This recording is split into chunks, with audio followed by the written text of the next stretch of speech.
गेल्या वेळेस देखील उत्तर पश्चिम लोकसभेचा आढावा घेतला होता मी. आज दक्षिण मध्य लोकसभेचा आढावा या ठिकाणी होईल आणि या लोकसभेमधील 6 विधानसभा निहाय आणि विधानसभेतला मुंबई महापालिकेचा वॉर्ड निहाय या ठिकाणी आढावा घेतला जाईल. यामध्ये कार्यकर्त्यांना देखील तिथली परिस्थिती काय आहे, तिथलं समीकरण काय आहे, तिथले पदाधिकारींच्या नेमणुका, गटप्रमुख बूथप्रमुखांच्या नेमणुका आणि या संदर्भामध्ये याद्यांच्या बाबतीमध्ये देखील मतदार याद्या या बाबतीमधील देखील जी काही माहिती आहे किंबहुना त्या विधानसभा निहाय मतदारसंघ किंबहुना एक मुंबई महापालिकेचा वॉर्ड निहाय तिथली परिस्थिती याचा आढावा या बैठकीमध्ये घेतला जाईल आणि कार्यकर्त्यांना मार्गदर्शन केलं जाईल. तसं निवडणुका शिवसेनेला काही नवीन नाही आहे, अनेक निवडणुका लढवल्या आणि जिंकल्या देखील. त्यामुळे मला विश्वास आहे की मुंबई महापालिकेत मी मुख्यमंत्री असताना माझ्या 2.5 वर्षाच्या कारकिर्दीमध्ये मुंबईतले सिमेंटचे कॉन्क्रीटचे रस्ते असतील, सिवरेज ट्रीटमेंट प्लॅन्ट असतील, हिंदुहृदय सम्राट बाळासाहेब ठाकरे आपला दवाखाना असेल, प्रत्येक वसाहतीमध्ये आपण सुरू केला. त्याचबरोबर मेट्रोची रखडलेली कामं असतील, कारशेडची कामं असतील, कोस्टलचं काम असेल, अटल सेतूचं काम असेल, हे जे काय मुंबई मुंबई शहरामध्ये महायुतीने केलेली कामं लोकांसमोर आहेत. आता देवेंद्रजींच्या मार्गदर्शनाखाली आमची टीम त्याच वेगाने पुढे जाते आणि मुंबई शहर जे आहे हे मुंबई शहर जागतिक शहर आहे आणि या शहरामध्ये G20 सारखे एक्झिबिशन देखील झाले, G20 सारख्या परिषदा झाल्या आणि परवाच ब्रिटनचे UKचे प्रधानमंत्री देखील मुंबईला येऊन आदरणीय प्रधानमंत्री नरेंद्र मोदीजींच्या बरोबर काही करारनामे देखील केले आणि त्याला पहिल्यांदा मुंबईला प्राधान्य दिलं आणि म्हणून मुंबईचं जे वैभव आहे, मुंबईचं जे महत्त्व आहे हे किती मोठं आहे हे यावरून स्पष्ट होत आहे. त्यामुळे आम्ही केलेलं जे महायुतीने केलेलं काम 2.5-3 वर्षामध्ये, जसं त्याची आम्हाला पोचपावती विधानसभेच्या निवडणुकांमध्ये लँडस्लाईड विक्ट्रीने मिळाली, तशीच पोचपावती येणाऱ्या मुंबई महापालिकेच्या निवडणुकीमध्ये देखील महायुतीचाच भगवा फडकल्याशिवाय राहणार नाही हा विश्वास मला आहे. हे मी कामाच्या जोरावर या ठिकाणी केलेल्या विकासाच्या जोरावर बोलतो. काही पदाधिकाऱ्यांच्या निवडणुका अत्यंत महत्त्वाचा विषय आहे. ज्यांना मिळाल्या नाही नाराज होतात, काही महत्त्वाची पदं त्यांना देऊन संपुष्ट काढली जाईल कारण निवडणुका महत्त्वाच्या. बिलकुल, शेवटी पद एक असतं, ती उमेदवारी एक असते, परंतु इतर जे काही कार्यकर्ते पदाधिकारी असतात तेवढे ताकदीचे असतात.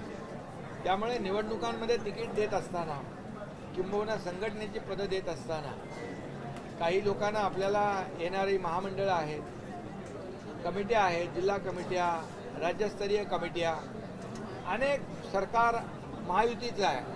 त्यामुळे कार्यकर्त्यांना संधी नक्की मिळेल आणि या निवडणुकीमध्ये आमचा शिवसेना हा कार्यकर्त्यांचा पक्ष आहे. जो कार्यकर्ता चांगलं काम करतो तो पुढे जातो. दोन मुद्दे एक छत्रपती संभाजीनगरमध्ये मोर्चे आहे, त्यांना MIMचा पाठिंबा घेऊन मोर्चा जो आहे तो निघतोय. दुसरं, महाविकास आघाडीचे नेते इलेक्शन कमिशनरला भेटणार आहेत, तिथे अबू आझमी सुद्धा त्यांच्यासोबत आहे. तिकडे MIM आणि ते अबू आझमी जवळ का घ्यावं लागतं? MIM काय ते उद्या पाकिस्तानला सोबत घेतील निवडणुका जिंकण्यासाठी, त्यांचा काही भरोसा राहिलेला नाही आणि त्यामुळे पाकिस्तानचे झेंडे त्यांनी मागच्या निवडणुकीत नाचवलेच होते. दहशतवादी जे काही होते त्यांच्या कबरी देखील सजवण्याचं काम मागच्या वेळेस त्यांनी केलं होतं. त्यामुळे त्यांना निवडणुका जिंकण्यासाठी जे जे काही करता येईल ते करू शकतात, कारण त्यांनी बाळासाहेबांचे विचार 2019ला सोडलेले आहेत. शेतकऱ्यांच्या बांधावरती शिवसैनिक जात आहे. काय म्हणाले? उपमुख्यमंत्री पदावरती टीका केलेली आहे की ती घटनात्मक नाहीये. जेव्हा मी मुख्यमंत्री होतो तेव्हाही ते म्हणत होते हे घटनाबाह्य पद आहे, हे घटनात्मक नाही, हे मुख्यमंत्रीपद यांचं जाणारच, आठवड्याने जाईल, महिन्याने जाईल, अशी 2.5 वर्ष ते सातत्याने मुख्यमंत्री पदावर देखील त्यांनी टीका केली. त्यांनी निवडणूक आयोगावर टीका केली, त्यांनी हायकोर्ट सुप्रीम कोर्टावर देखील टीका केली. त्यामुळे ते काय बोलतील त्याचा नेम नाही आहे. त्यामुळे त्यांच्या आरोपाला मी कामातून उत्तर देत आलो आहे आणि आता देखील कामातूनच उत्तर देणार. निवडणूक आयोगाची भेट घेणार आहेत. राज ठाकरे देखील सोबत असल्याचा दावा संजय राऊत. कशासाठी? एकूणच लोकशाही नाहीये आणि निवडणूक आयोगाला तर ते शिव्या देत होते, त्याला काहीतरी चुना आयोग म्हणत होते. त्यामुळे त्यांच्यावर आता त्यांच्याकडे जाणार आहेत. चांगली गोष्ट आहे, म्हणजे सुधारणा झालेली आहे. त्यांच्यावर विश्वास दाखवत आहे. शिवसैनिक आता बांधावरती जात आहेत. ठाकरे शेतकऱ्यांच्या ब्रँड अजून बांधावरती पाहिलाच जात नाही. येणाऱ्या निवडणुकीत आम्ही ठाकरे ब्रँड टाकून देऊ असं उद्धव ठाकरे म्हणाले. बघा, मी काही कुठल्या ब्रँडवर बोलू इच्छित नाही. बाळासाहेबांचे विचार घेऊन आम्ही पुढे चाललो आहे. आम्हाला एकच ब्रँड, बाळासाहेब ब्रँड माहीत होता आणि तो आहे.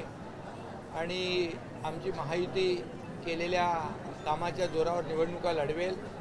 कोणी युती आघाडी जे काही करत आहे हा त्यांचा, लोकशाहीमध्ये कोणी युती आघाडी करू शकतो. परंतु मला विश्वास आहे की केलेल्या कामाच्या जोरावरच महायुती जिंकणार आणि महायुतीचाच भगवा फडकणार. सर, कबुतरांचा विषय जो आहे तो मुंबईमध्ये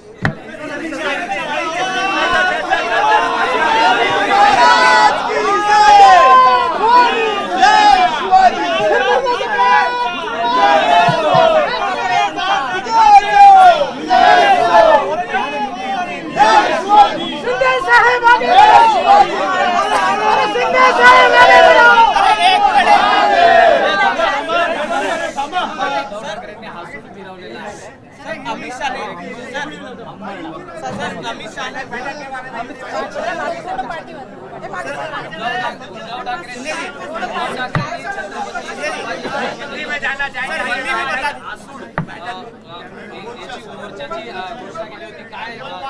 त्यांनी अंबरडा मोर्चा काहीतरी काढला होता. मला वाटतं या ठिकाणी 32,000 कोटीचं पॅकेज महायुतीने जाहीर केलं आणि त्याची प्रक्रिया सुरू झाली. मला वाटतं त्यांना याची माहिती नसावी म्हणून त्यांनी हंबरडा मोर्चा काढला. परंतु हंबरडा फोडताना माणसाच्या चेहऱ्यावर दुःख असतं, रडू असतं. ते हसत हंबरडा मोर्चा त्यांनी काढला. चेहऱ्यावर हास्य होतं आणि हातामध्ये काय आसूड होता. त्यांनी आसूड म्हणजे त्यांनी ज्या ज्या काही चुका केल्या मुंबईमध्ये, कोविडमध्ये, खिचडीमध्ये, डेड बॉडी बॅगमध्ये, आपल्या कुठल्या मिठी नदीमध्ये, या रस्त्याच्या कामांमध्ये ज्या चुका केल्या त्यांनी स्वतःच आसूड मारून घ्यायला पाहिजे होतं. त्यासाठी मला वाटतं आसूड आणला असेल.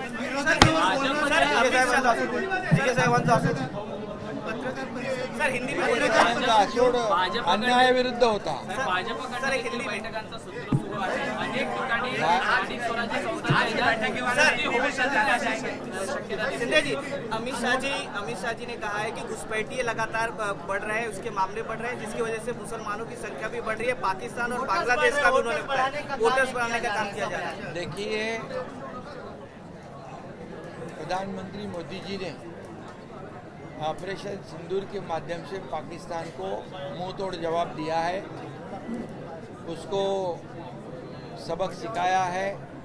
एक करारा जवाब देने का काम प्रधानमंत्री जी ने किया है. अभी अमित शाह साहब ने जो कहा है, मैं इतना ही कहूँगा, कोई भी पार्टी हो, लोकशाही में वोटों की लालच में हमारी आंतरिक सुरक्षा व्यवस्था जो है, देश की सुरक्षा व्यवस्था, उसको बनाए रखने का काम हमेशा सभी ने करना चाहिए.